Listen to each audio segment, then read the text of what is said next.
কি বলছেন, এ মানব পাপ কৃতস্তু সর্বদা সদা দুরাচার রতা বিমার্গা। এ মানব পাপ কৃতস্তু সর্বদা, বললেন কলির জীব সর্বক্ষণ পাপ ছাড়া আর অন্য কোনো কিছু করে না। কলির জীব পাপ ছাড়া কোনো কিছু করে না। তো সেই কলির জীব উদ্ধার কি করে পাবে? এই কলির জীব যারা সর্বক্ষণ পাপ ছাড়া অন্য কোনো কিছু করে না, তাদের উদ্ধার কি করে হবে? তখন সনকজি বলছেন, কেন? কলির জীব যে সর্বক্ষণ পাপ ছাড়া কোনো কিছু করে না, সে উদ্ধার হবে এই কথার দ্বারা। সে উদ্ধার হবে। বলছেন সে কেন? সে যদি সারা জীবনে পাপ করতে করতে, যারা পাপী ব্যক্তি, আগেই তো বলা হয়েছে, আগেই বলা হয়েছে এই ভাগবতকে শ্রবণ করবেন, যার কোটি জন্মের পুণ্য ফল এক জায়গায় সঞ্চিত হয়েছে, সেই এই ভাগবত কথা শ্রবণ করবে।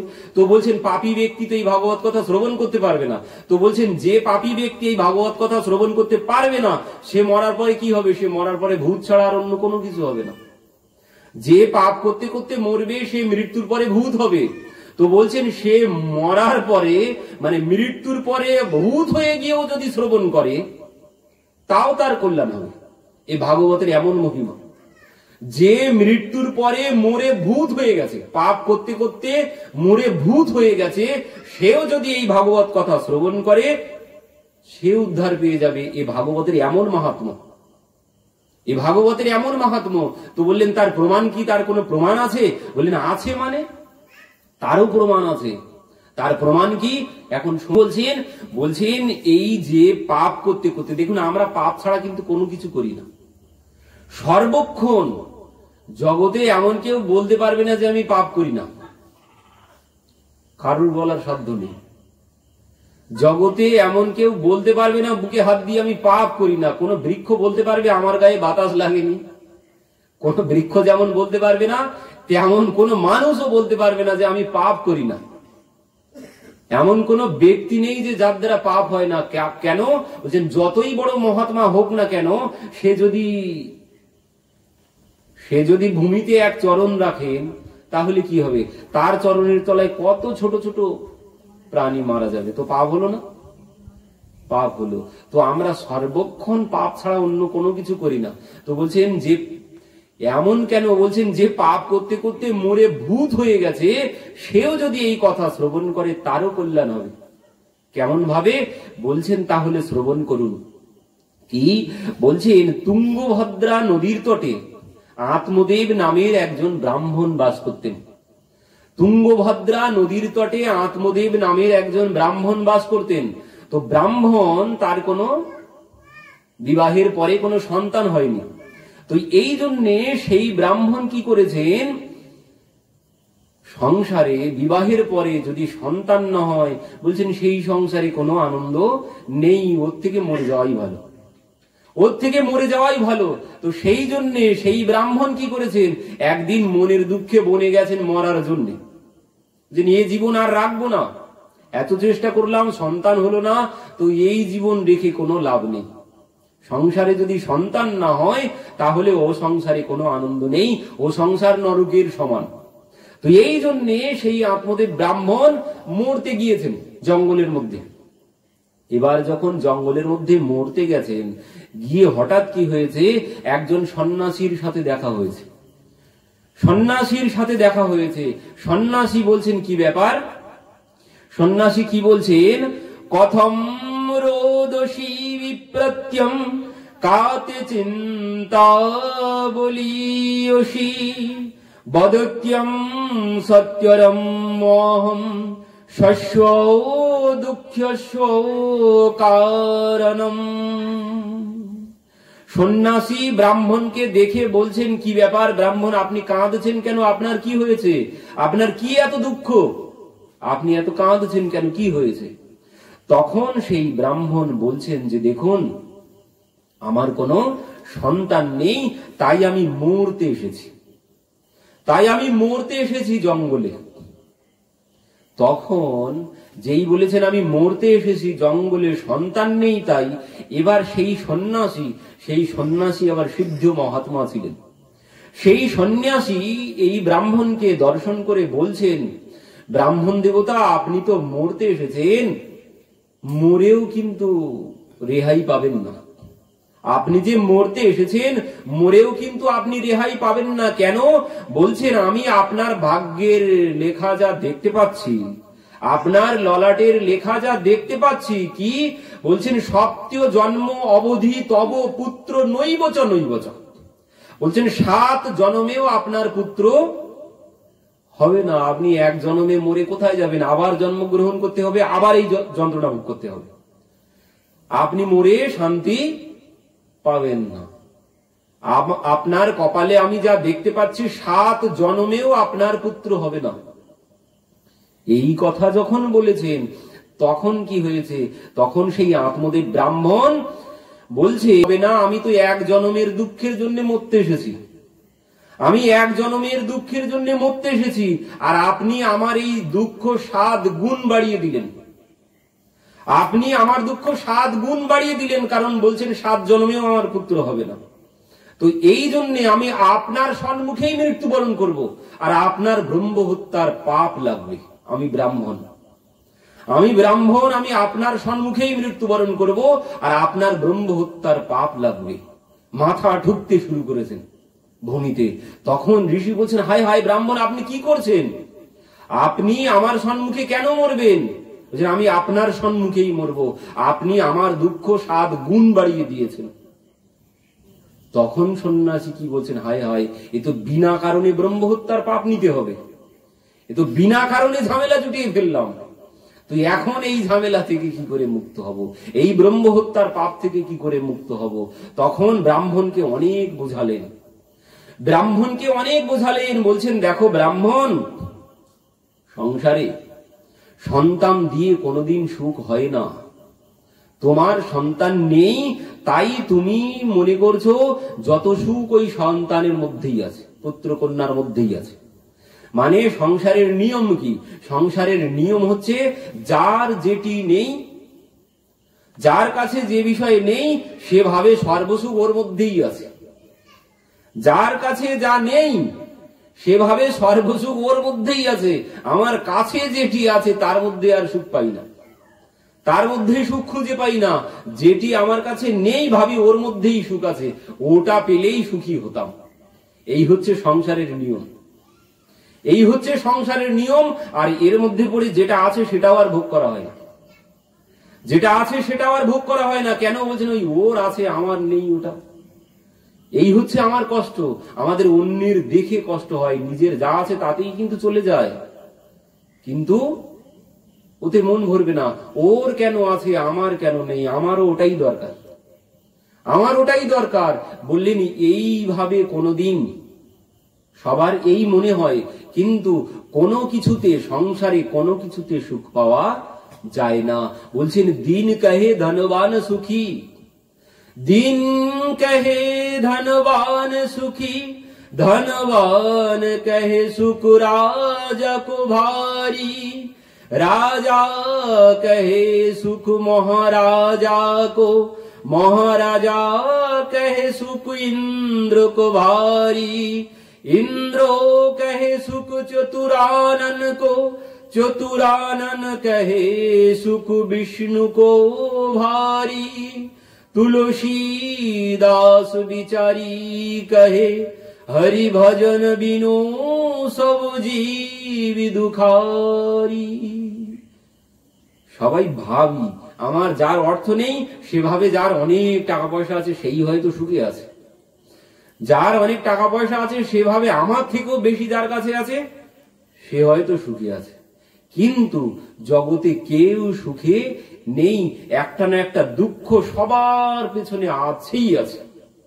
এটাই হচ্ছে পরম সত্য, এটাই হচ্ছে কঠিন সত্য। জগতে কেউ সম্পূর্ণরূপে সুখে নেই, একটা না একটা দুঃখ সবার মধ্যে আছে। কেউ স্বয়ং সম্পূর্ণ নয় এই জগতে। কোনদিন সবকিছু সবাই পেতে পারে না। দেখুন, যার অর্থ নেই তার হয়তো পেটের খিদে আছে, কিন্তু যার অনেক অর্থ আছে তার খিদে নেই। যার অনেক অর্থ আছে তার খিদে নেই, যার খিদে আছে তার অর্থ নেই।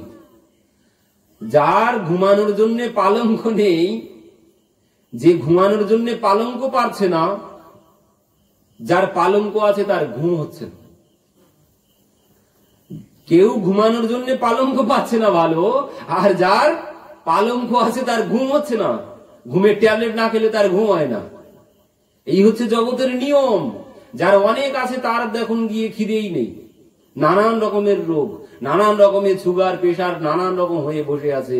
ডাক্তার বলেছে ওই দুপুর বেলা এক মুঠো ভাত চলতে পারে, আর সকালে ওই এক কাপ চা, রাত্রিতে একটা রুটি, তার বেশি আর খাওয়া যাবে না। অনেক টাকা আছে, কিচ্ছু খাওয়া যাচ্ছে। কিন্তু যার টাকা পয়সা নেই, তার পেটে খিদে আছে, তার ওইসব আবার রোগ টোগ কোনো কিছু নেই। তো এই হচ্ছে জগতের নিয়ম। এখানে কেউ সুখী নেই, একটা না একটা দুঃখ সবার মধ্যে আছে। ব্রাহ্মণ, তো তোমার ভাবছো তোমার সন্তান নেই, তুমি ভাবছো সন্তানের মধ্যেই হয়তো সব সুখ আছে। যাও, যার ঘরে সন্তান আছে তার ঘরে গিয়ে দেখো গে, যাও কেমন যন্ত্রণা তারা ভোগ করছে। বলছেন দেখুন, ওইসব জ্ঞান আমাকে দিতে হবে না, আমিও পণ্ডিত। ইনি সর্ববেদ বিশারদ, এই আত্মদেব ব্রাহ্মণ, ইনিও পণ্ডিত। ওই জন্য আমিও ভাগবত পাঠ করে বেড়াই, আমাকে ওইসব জ্ঞান দিতে হবে না। তখন এবার সেই সন্ন্যাসী ভাবলেন এ তো হবে না। তখন কি করলেন বলছেন, তস্য আগ্রহম সমালত্য ফলমেকম সদত্যবান। তার আগ্রহ দেখে, সন্তান ছাড়া তার চলবে না, এই আগ্রহ দেখে কি বলছেন, একটা ফল দিলেন তার হাতে, দিয়ে বললেন ইদম ভক্ষায় পতনাত্যম তৎপুত্র ভবিষ্যতি। আপনি গিয়ে আপনার ব্রাহ্মণীকে এই ফলটা খাইয়ে দিন, আপনার ব্রাহ্মণী গর্ভবতী হবে, আর আপনার সুন্দর এক পুত্রের জন্ম হবে। এই কথা শ্রবণ করে ব্রাহ্মণ তো নাচতে নাচতে বাড়িতে যাচ্ছেন। ব্রাহ্মণীর নাম ছিল ধুন্দুলি। 1 মাইল দূর থেকে ডাক দিচ্ছে, ওরে ধুন্দুলি, ধুন্দুলি বাইরে আয়, ধুন্দুলি, ধুন্দুলি বাইরে আয়। এবার ধুন্দুলি তো শুনতে পেয়ে বাইরে এসেছেন ঘর থেকে, রাস্তায় গিয়ে দাঁড়িয়েছেন। রাস্তায় গিয়ে দাঁড়িয়ে বলছেন কি হয়েছে?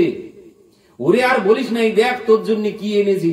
কি এনেছো? ঝুলির থেকে এবার ওই একটা ফল বার করেছেন।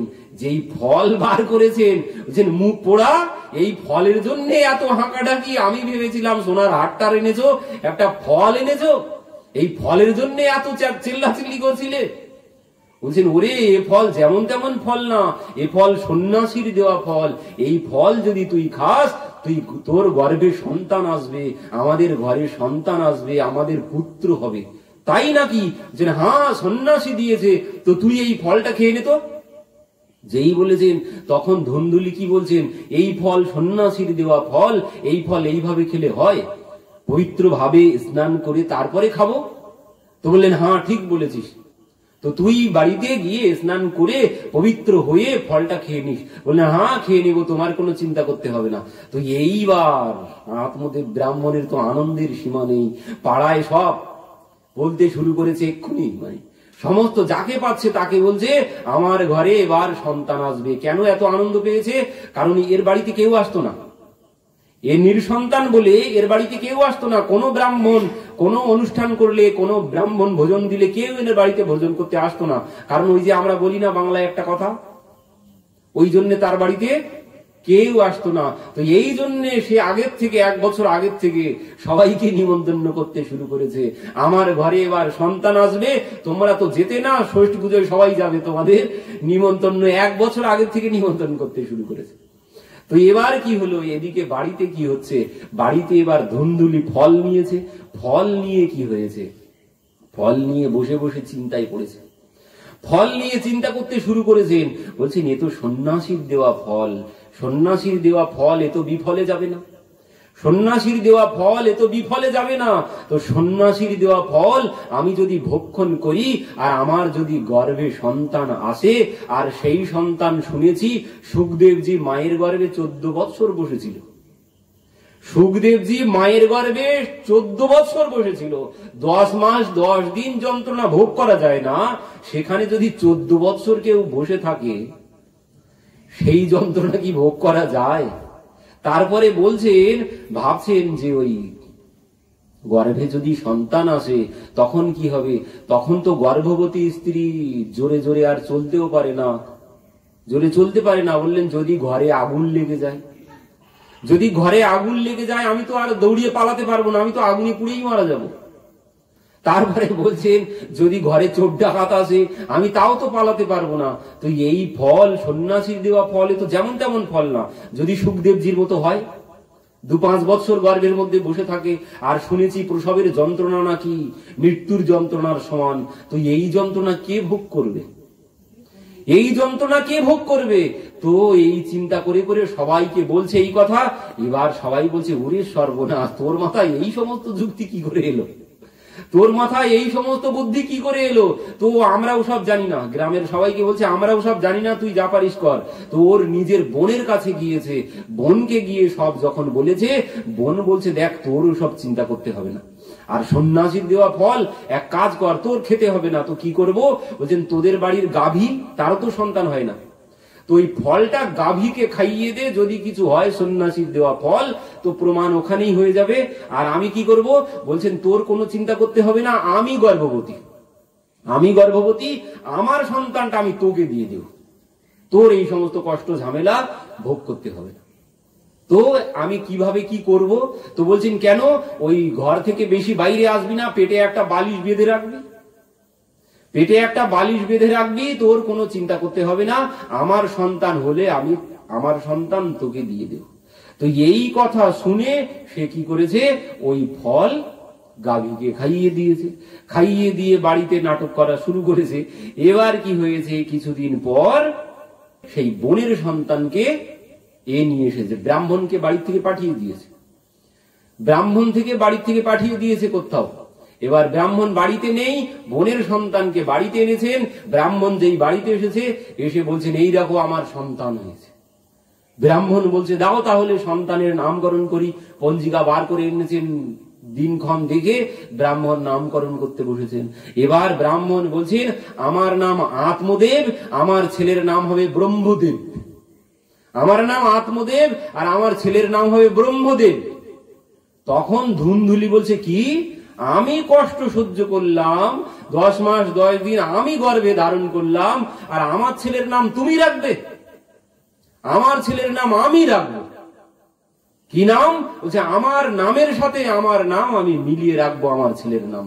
কি নাম? বলছে আমার নাম ধুন্ধুলি আর আমার ছেলের নাম হবে ধুন্ধুকারী। নাম রাখলেন ধুন্ধুকারী। তো এবার তার 3 মাস পরে ওই কিয়ৎ কালেন তৌ জাতৌ তরণৌ তনয়বতৌ গোকর্ণ পণ্ডিত জ্ঞানী ধুন্ধুকারী মহাখলা। বললেন এর 3 মাস পরে ওই গাভীর একটি সন্তান হয়েছিল। তো সেই গাভীর সন্তানের নাম রেখেছিলেন গোকর্ণ, কারণ তার কর্ণ 2টি গাভীর কর্ণের মতো হয়েছিল, এই জন্য তার নাম রেখেছিলেন গোকর্ণ। তো এবার ওই কিছুদিন পর যখন বড় হয়েছে দুইজন বড় হয়ে কি বললেন, গোকর্ণ পণ্ডিত জ্ঞানী ধুন্ধুকারী মহাখলা। দুইজনকে কিন্তু একসাথেই প্রাইভেট দিয়েছেন, একসাথেই একই স্কুলে পড়িয়েছেন, একসাথেই বড় হয়েছে দুইজন, কিন্তু একজন হলো পণ্ডিত আর একজন হলো চোর ডাকাত। কেন? কারণ বীজের তো একটা ধর্ম আছে, আমরা রাঠি আর রামের আঠি, একসাথেই যদি আমি পুঁতে, একসাথেই জল দিই, একসাথেই যদি বড় হয়, দুটোই কি আম হবে নাকি?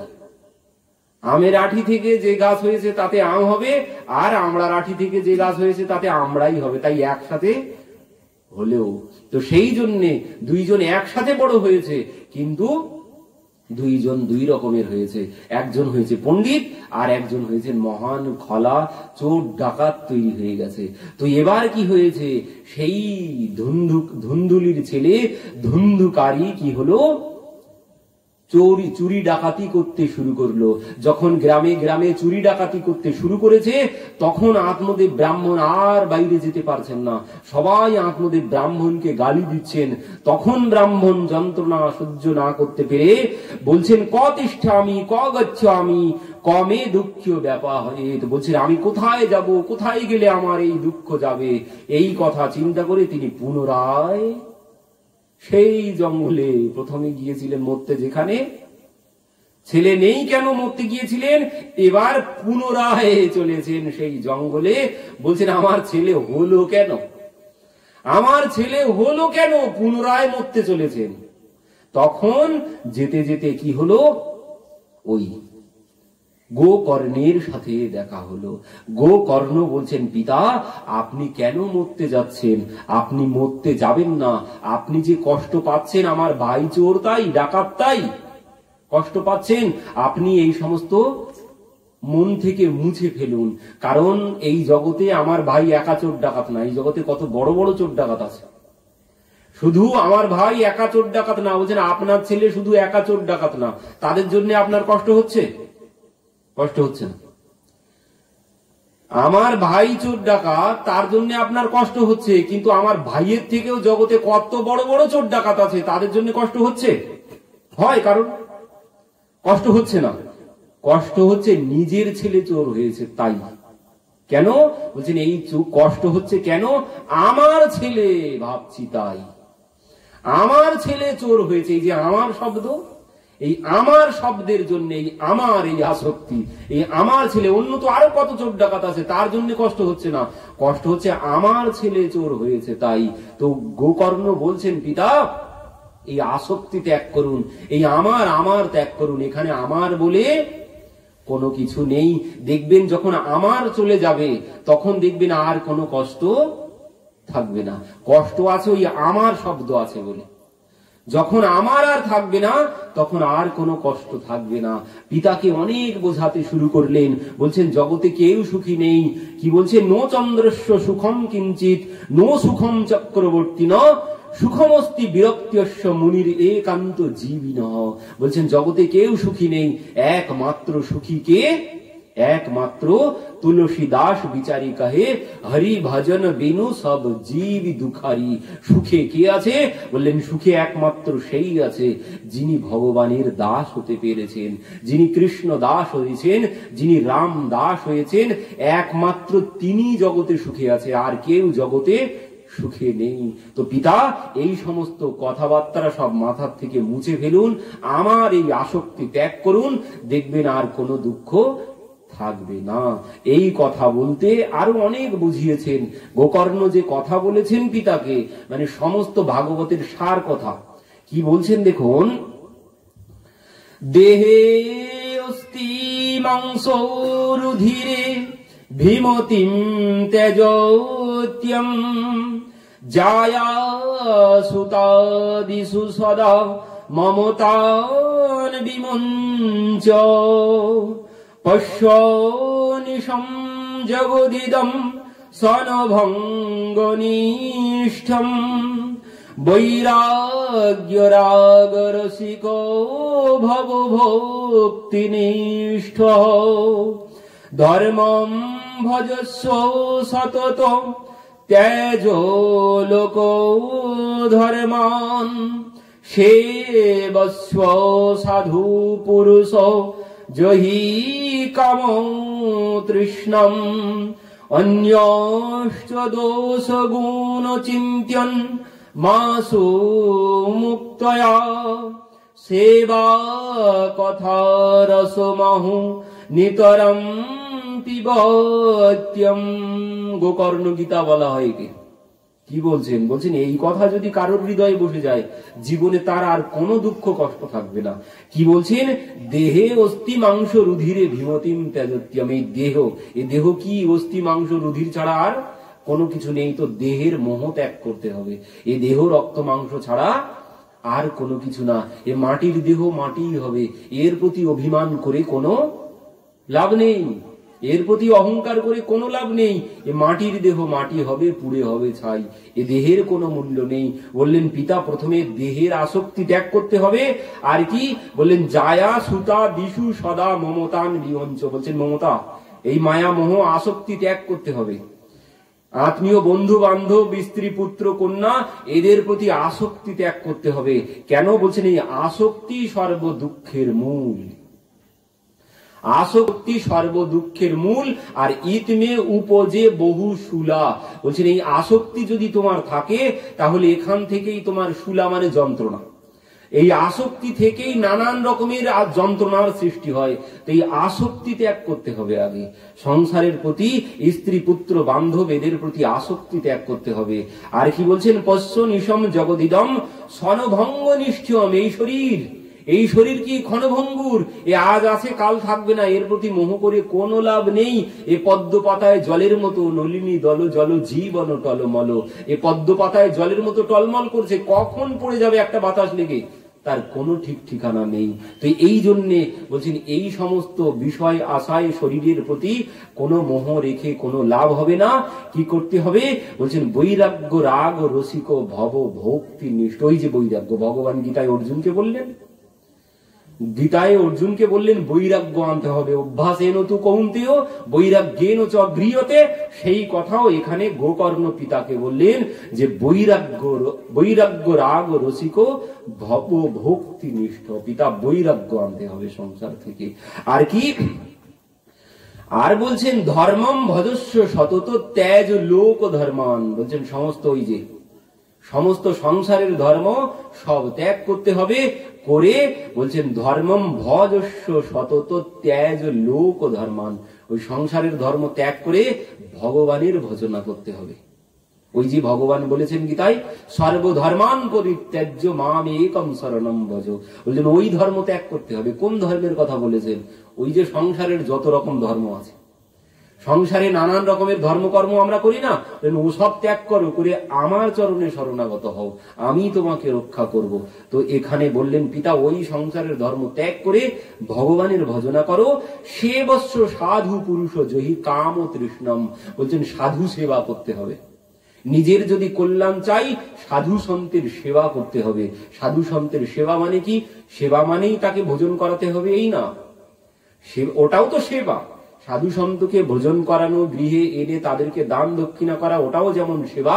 বলছেন এসব যদি না পারো, পথে ঘাটে যখন সাধু সন্ত দেখা হবে তখন গিয়ে তার চরণে দণ্ডবত করো, এটাও সাধু সেবার মধ্যে পড়ে। আর এর থেকে বড় সেবা আর নেই। এটাই হচ্ছে সব থেকে বড় সেবা, সাধু সন্তকে প্রণাম করা। এর থেকে বড় আর সেবা নেই। কিন্তু দুঃখের বিষয় জগতে আর কেউ প্রণাম করে না বর্তমান যুগে। কেউ আর কাউকে প্রণাম করে না, যদি একটু করে এক আঙুল, এই ওই প্রণামে কি হবে? ও সেলাম ঢুকে কোনো লাভ নেই, ওতে কোনো লাভ হবে না। প্রণাম হচ্ছে দুই ভাবে হয়, এক ষষ্ঠাঙ্গে আর এক পঞ্চাঙ্গে, ছাড়া আর কোনো প্রণামের কোনো বিধান নেই, ওতে কোনো লাভ হবে না।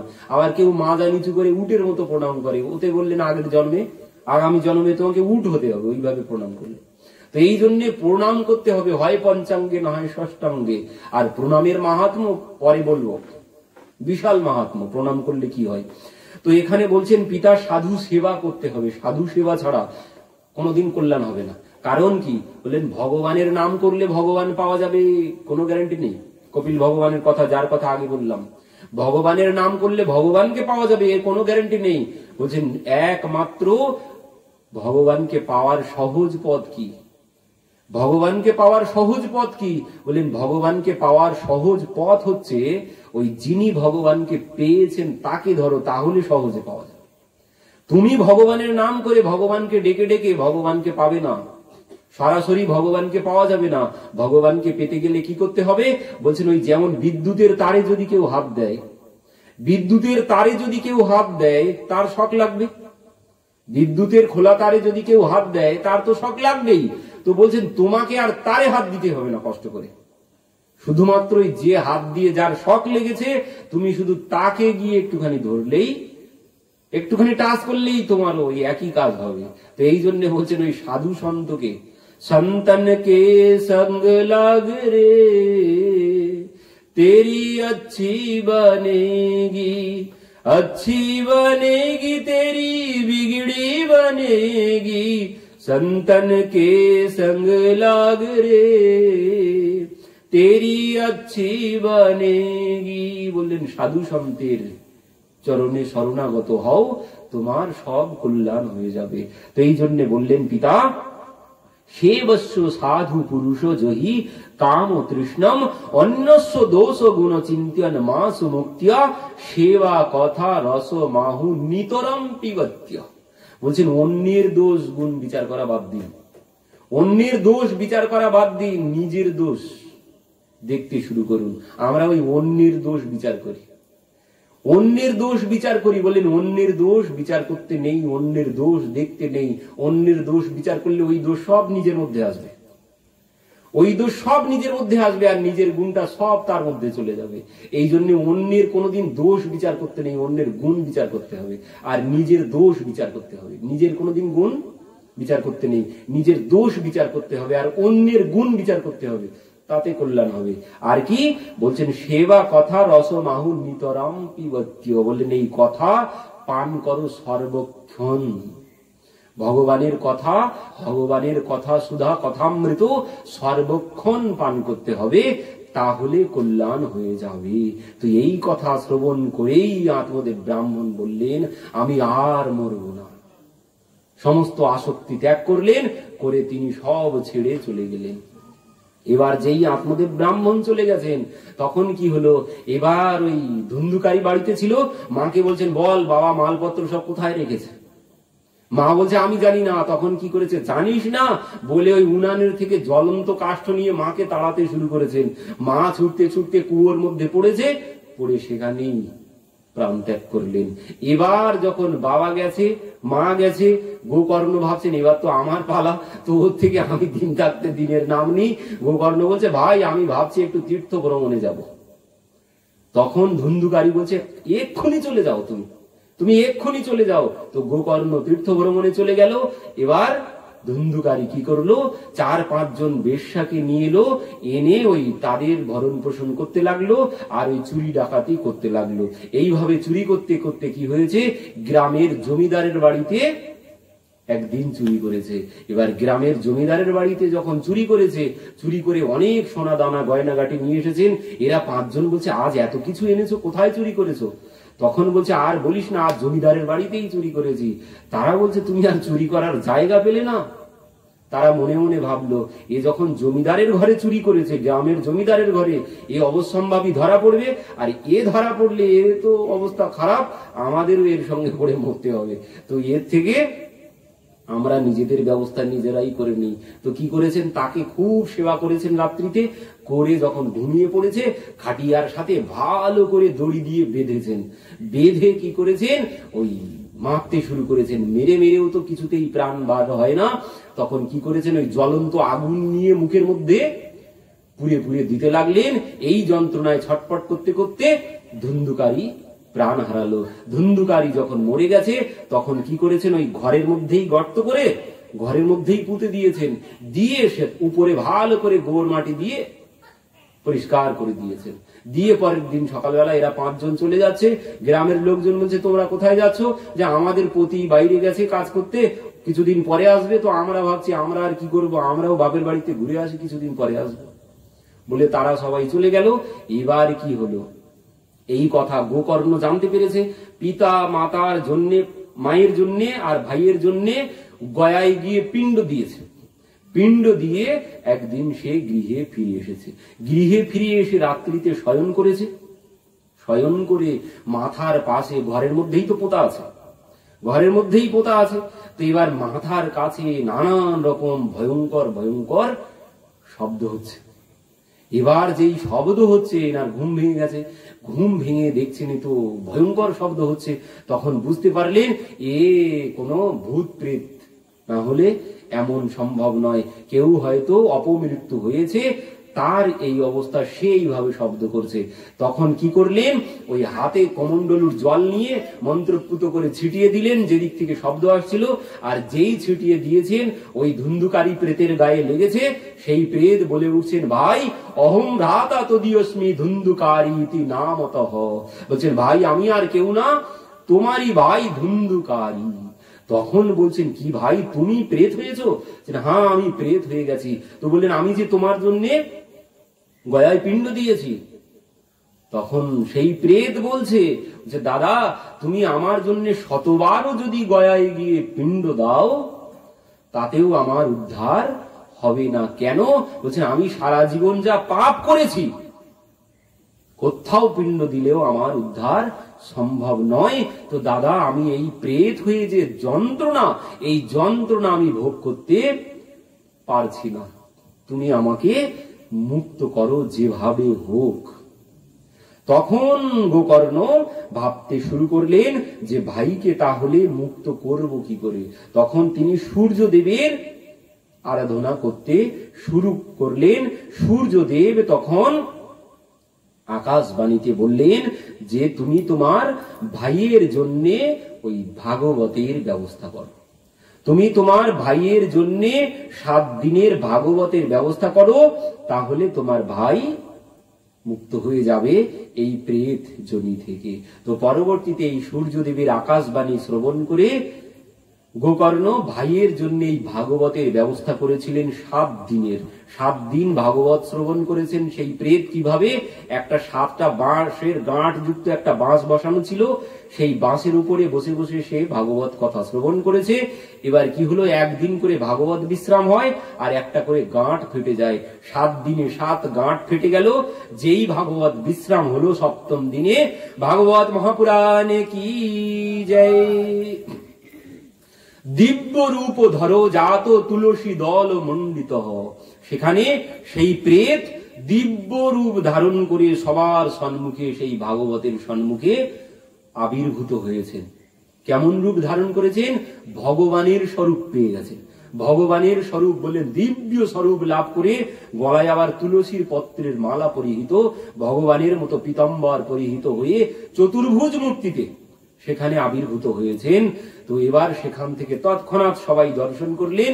ভগবানের ধাম থেকে রথ এলো, সেই রথে করে সেই ধুন্ধুকারী ভগবানের ধাম গমন করলেন। এই হচ্ছে ভাগবতের মাহাত্ম্য। বলছেন যে মরে ভূত হয়ে গেছে, সেও যদি এই ভাগবত কথা শ্রবণ করে তারও কল্যাণ হবে। তো ভাগবত মহাপুরাণে কি জয়, বাঁকে বিহারী লাল কি জয়, জয় জয় শ্রী রাধে শ্যাম। তো এই হচ্ছে ভাগবতের মাহাত্ম্য। এই ভাগবত কথা শ্রবণ করলে বললেন ভক্তি জ্ঞান বৈরাগ্য লাভ হবে। জীবিত অবস্থায় শ্রবণ করলে ভগবানকে লাভ করব। বললেন ভগবান তার হৃদয়ে এসে বাস করবেন যিনি এই ভাগবত কথা শ্রবণ করবেন। আর বললেন মরে গিয়েও যদি শ্রবণ করি তারও কল্যাণ হয় এই ভাগবতে।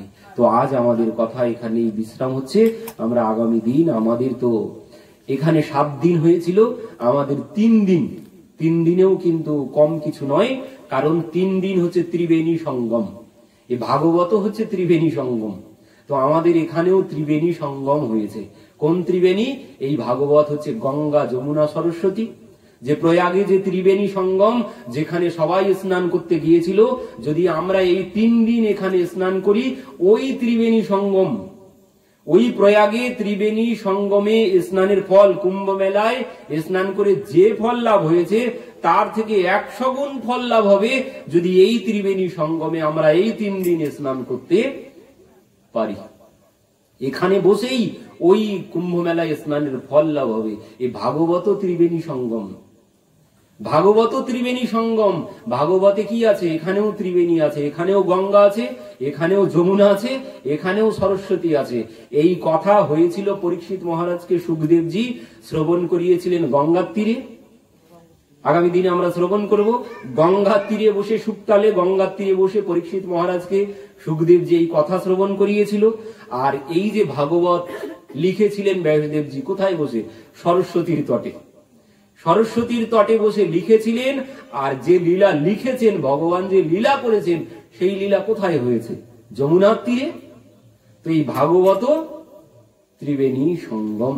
তো এখানে এই 3 দিন আমরা সুযোগ পেয়েছি এই ত্রিবেণী সঙ্গমে অবগাহনের।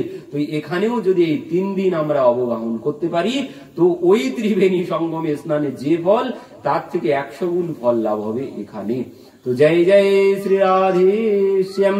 गिरिराज महाराज की जय, भागवत महापुराण की जय, बांके बिहारी लाल की जय, जय जय श्री राधे श्याम। जय जय राधे राधे कृष्ण गोविंद, जय जय राधे राधे कृष्ण गोविंद, राधे गोविंद राधे गोविंद, जय राधे गोविंद राधे गोविंद, জয় জয় রাধে রাধে কৃষ্ণ গোবিন্দ। জয় জয় রাধে রাধে কৃষ্ণ গোবিন্দ। জয় জয় শ্যাম সুন্দর মদন মোহন বৃন্দাবন চন্দ্র। জয় জয় শ্যাম সুন্দর মদন মোহন বৃন্দাবন চন্দ্র। জয় জয় রাধারমন রাস বিহারী শ্রী গোকুলানন্দ। জয় জয় রাধা রমন রাজ বিহারী শ্রী গোকুল নন্দ। জয় জয় রাসেশ্বরী বিনোদিনী ভানুকুল চন্দ্র। জয় জয় রাজেশ্বর বিনোদিনী ভানুকুল চন্দ্র। জয় জয় রাধাকান্ত রাধা বিনোদ শ্রী রাধা গোবিন্দ। জয় জয় রাধা কান্ত রাধা বিষ্ণু শ্রী রাধা গোবিন্দ। জয় জয় ললিতা বিশাখায়াদি যত সখী বৃন্দ। জয় জয় ললিতা বিশাখাতি যত সখী বৃন্দ। জয় জয় যে রূপ মঞ্জুরি আদি মঞ্জুরি অনঙ্গ। জয় জয় শ্রীরূপ মঞ্জুরিয়তি মঞ্জুরিয়া মঞ্জ। জয় জয় পূর্ণমাসী কুন্দলতা জয় বিরাজেন্দ্র। জয় জয় পূর্ণমাসে পুণ্যলতা জয় বীরাবিন্দ। জয় জয় দয়া করে দাও হে যুগল চরণার বৃন্দ। জয় জয় দয়া করে গাও হে যুগল চরণা বৃন্দ। যেন আকুল প্রাণে গাইতে পারি জয় রাধে গোবিন্দ। জয় জয় আকুল প্রাণে গাইতে পারি জয় রাধে গোবিন্দ। জয় জয় রাধে রাধে কৃষ্ণ গোবিন্দ। জয় জয় রাধে রাধে কৃষ্ণ গোবিন্দ। গোবিন্দ জয় জয় গোপাল জয় জয় গোবিন্দ জয় জয় গোপাল জয় জয় রাধা রমন হরি গোবিন্দ জয় জয় রাধা রমন হরি গোবিন্দ জয় জয় জয় নন্দ লালা জয় গোপাল জয় নন্দ লালা জয় গোপাল জয় শ্যাম সুন্দর জয় ব্রজবালা জয় শ্যাম সুন্দর জয় ব্রজবালা জয় দাও জয় দাও জয় দাও জয় দাও